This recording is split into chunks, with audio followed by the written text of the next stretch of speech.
Greetings, this is Zilly Kelly, and you're watching a movie review of Shin Godzilla. Godzilla Resurgence. Should be Resurrection, that would make more sense. Yeah, why capitalize on Resurgence like ID4 Resurgence? ID4 Resurgence wasn't very good. Don't do that. So what is Shin Godzilla? Well, it's a reboot. The Godzilla franchise has been going on probably since like the late 50s, early 60s, I think. And it's always a parable of nuclear stuff going on involving Japan. This one's no exception there. This one pretends like the two American Godzilla movies didn't happen, and most of the Japanese ones didn't happen. Except for perhaps the first one back in the 50s. Somewhere around there, 50s or 60s. I'm not going to bother looking up that one to see which one was first. But it was a long time ago. The movie has some barbs and quips about politics and not doing their jobs and stuff. It's set in Tokyo, Japan, and there's a lot of jokes about the politicians not wanting to act, even though there's like a monster threatening to come up on shore. They want to pretend like it's not happening. There's a U.S.-born girl with aspirations to become a president. There's a alleged rebel scientist guy, of course. There has to be a rebel. There's a crazy professor guy, of course. All the staples.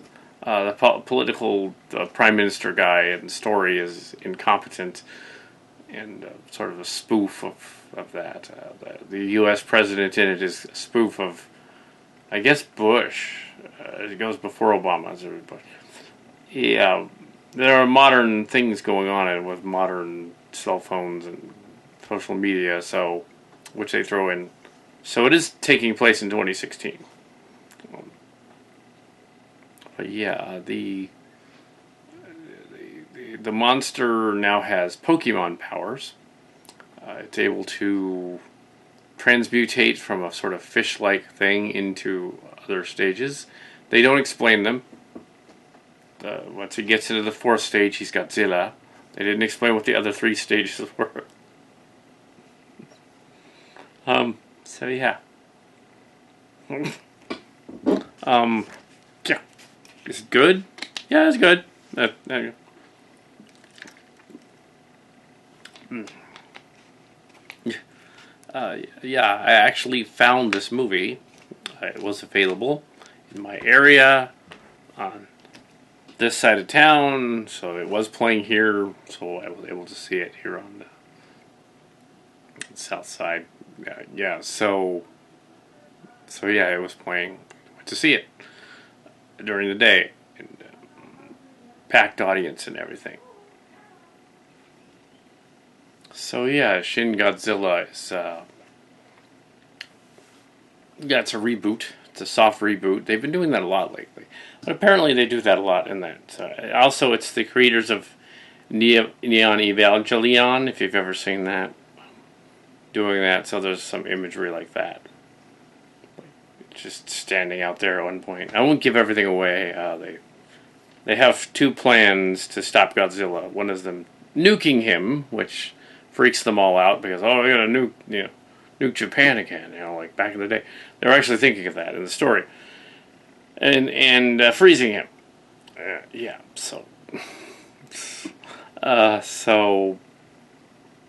if you have a chance to go out and see this, and you're a Godzilla fan, and a kaiju Godzilla fan and whatnot, a giant monster, then go and see it, and you'll enjoy it. It's the action scenes are fine, and the special effects are fine. There was a goofy scene in which these bullet trains were used as weapon bombs.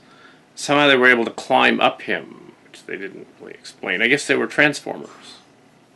They had feet, but that's all right. Yeah, the gravity is not foremost on their mind because he's a giant monster that literally, with the law of averages and weights, he would crush himself. They do mention that, but no, it works. He's got enough energy to keep going because he's like a reactor or something.